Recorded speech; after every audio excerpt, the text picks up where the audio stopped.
हावराघाटनि बेलगुरि गामियाव बेलगुरि अमर ज्योति लाइमोन आफादनि दैदेननायाव जुबिन गार्गनि गिबि सारादु हाबाफारिखौ फोजोबनाय जायो।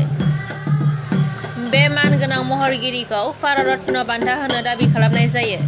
कार्बि आंलं जिल्लानि हावराघाट ओनसोलनि बेलगुरि गामियाव अमर ज्योति लाइमोन आफादनि नाजानायाव आरो रायजो राजाफोरनि हेफाजाबजों बुधबारखालि देंखो मुलुगनि जोंनाय हाथरखि लाइमोन जोलैनि मोजां मोनजाग्रा महरगिरि आरो असहाय हारिनि अनजालु जुबिन गार्गनि गिबि सारादु हाबाफारिखौ खुंफुंनाय जायो।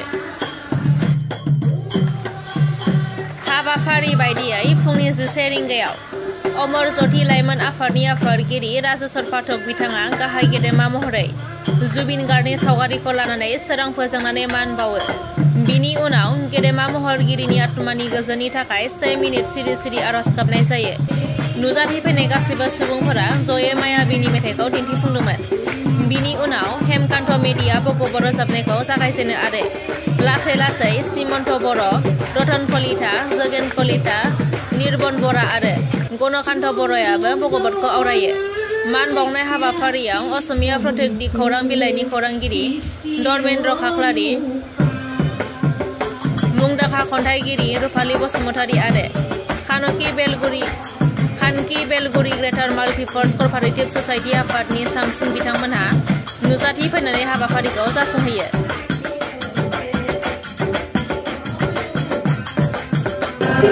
এই ধৰাধামত মহান ব্যক্তিসকল কিছুমান কাৰণ লৈ আহে।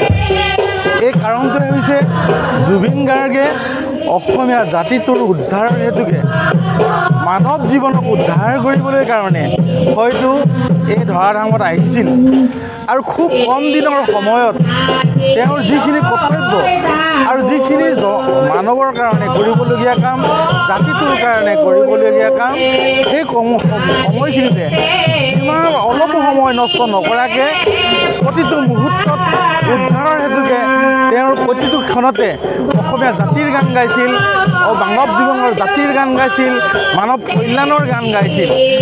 এই মহান শিল্পীগৰাকী 1962 চনত জন্মগ্ৰহণ কৰি 52 চনৰ বয়সতে ইহলীলা সম্বৰণ কৰিলে। আমি অসমবাসীয়ে প্ৰথমতে তেওঁৰ আত্মাক সদগতি কামনা কৰিছোঁ।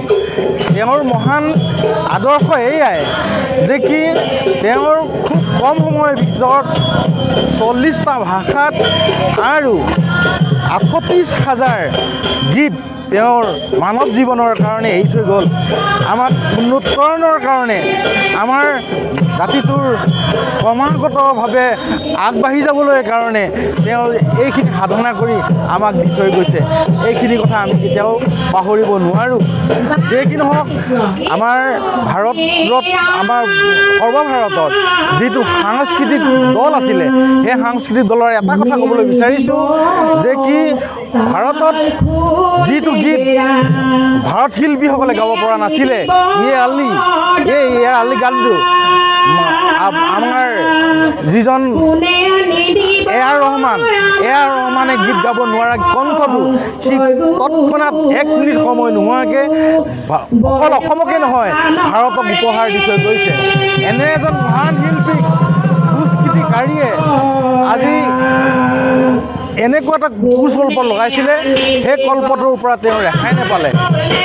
যিখিনি তাৰ মনৰ কল্পনা আছিল, অসমক দিবলৈ আছিলে আৰু হয়তো বহুত থাকি গ'লগৈ। আমাৰ মৰমৰ জুবিন গাৰ্গক আমি হৃদয়ত ৰাখিছোঁ। আৰু এটা কথা আমি বাৰে বাৰে মনলৈ আহিছে যে কি তেওঁ ডমেষ্টিক হ'বলৈ মন কৰা নাছিল। তেওঁ নিজৰ পত্নীক কৈছিলে যে কি মই ডমেষ্টিক হৈ থাকিবলৈ মন নাই, মোৰ ঘৰখন জংঘল, মোৰ সৰ্বভাৰতত আছে মোৰ ঘৰখন, মোৰ অসমত, সৰ্বভাৰতত, বিশ্ব পৃথিৱীত আছে মোৰ ঘৰখন। তাৰ কাৰণে তেওঁ কণ্ঠৰ দ্বাৰা মানৱ জীৱন কল্যাণৰ কাৰণে তেওঁ বহুতখিনি কষ্ট কৰি গ'ল। এতিয়া কথা হ'ল কি, যি দুষ্কৃতিকাৰীয়ে আমাৰ মৰমৰ শিল্পী জুবিন গাৰ্গক ইমান নিষ্ঠুৰভাৱে হত্যা কৰালে, তেওঁক আমি কঠোৰ গৰিহণা দিছোঁ। আৰু আমি বেলেগুৰি যুৱ সংঘৰ তৰফৰ পৰা এই মেছেজ পঠিয়াব বিচাৰিছোঁ, এইটো এটা বাৰ্তা পঠিয়াব বিচাৰিছোঁ, এই দুষ্কৃতিকাৰীসকলক অতি সোনকালে শাস্তি দিব লাগে। আৰু এটা কথা আমি চৰকাৰৰ প্ৰতি অনুৰোধ জনাইছোঁ যে তেওঁ যিখিনি কাম কৰি গ'ল, যিখিনি কষ্ট কৰি গ'লগৈ, যি মানৱ সেৱা কৰি গ'লগৈ, তাৰ প্ৰতি চৰকাৰেও ভাৰত ৰত্ন উপাধি দিব লাগে বুলি আমি বেলেগুৰি অমৰজ্যোতি সংঘ আৰু বেলেগুৰি ৰাইজৰ গাঁওবুঢ়া আদি যথেষ্ট আবালবৃদ্ধ বনিতাসকলে আমি অধিকাৰ সাব্যস্ত কৰিব বিচাৰিছোঁ। তেওঁ যাতে ভাৰত ৰত্ন পায় তাৰ বাবে আমি চৰকাৰৰ প্ৰতি অনুৰোধ জনাইছোঁ। আৰু এটা কথা, জুবিন গাৰ্গৰ এই এটা তুলনা দিব বিচাৰিছোঁ। যিটো কথাছবি ইতিমধ্যে বৈজ্ঞানিক যুগত কথাছবিৰ ঘৰবিলাকত লুপ্ত হৈ গৈছিল, তেওঁৰ উদ্ধাৰকৰ্তা এইজনে আছিল আমাৰ অসমৰ শিল্পী, মৰমৰ শিল্পী, হিয়াৰ আমঠুৰ শিল্পী জুবিন গাৰ্গ। তেখেতৰ অবিহনে আমি বহুত আধৰুৱা হৈ পৰিছোঁ, আমি ভাগৰুৱা হৈ পৰিছোঁ। আমি কেনেকৈ পাম আৰু এজন জুবিন গাৰ্গ কেনেকৈ পাম? ইয়াৰে আমাৰ প্ৰত্যেকজন যুৱকৰ হৃদয়ে হৃদয়ে হাড়ে হিমজুৱে উপচি পৰিছে। তাৰ বাবে আমি জুবিন গাৰ্গৰ আত্মাৰ সদ্গতিৰ অৰ্থে আজি বেলেগুৰি ৰাইজে এই আদ্য শ্ৰাদ্ধ অনুষ্ঠানটো অনুষ্ঠিত কৰিছোঁ।